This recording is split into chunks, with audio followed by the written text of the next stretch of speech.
So the Science Bus is a travelling interactive exhibition with a programme and workshop of citizen science projects that was facilitated by a bus equipped with scientific instruments.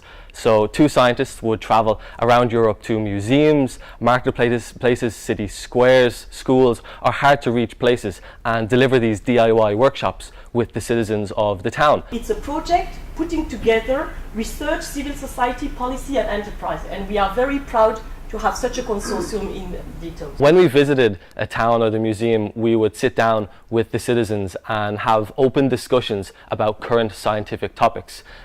Ones that came up at the time were about vaccines and climate change. And we just shared our opinions on what we felt was in the media and people's own personal opinions and perspective on wider scientific issues. I think we need an education revolution, a decade of consciousness. We live in a very different world than the world that we all grew up in, and we face a very different set of challenges. Challenges that affect our very health, safety and existence on the planet. And we need scientists, engineers, designers to get us out of this mess. And our future scientists and engineers deserve to pick up their phone or watch the television or talk to people and be inspired by science, innovation, creativity, imagination, but all they can see is big lips, big asses, fake teeth and stylish glasses with people driving nice cars with praise from the masses. Why would anyone attend science classes?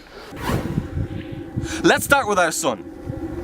The other sun. The temperature above the surface of the sun is millions of degrees Celsius, and at this temperature solar storms throw electrically charged particles hurtling out into space, and if the Earth is in the way of these particles, our magnetic field and atmosphere react. The charged particles, made up of electrons and protons, are largely deflected by our magnetic field. Let it rain! But they are drawn irresistibly, like a fat man to a cake, to our north and south poles. The program has something that is called science cafes, in which there is this interaction between citizens who are interested and scientists to really see what is living in society that needs to be picked up. But also scientists can do a lot.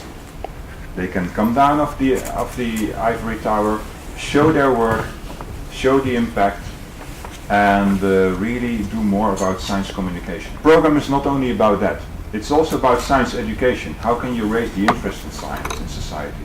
It starts with science education. Maybe you've heard about this program of Science is a Girls thing. That was one of the actions of this program, Science Ready for Society.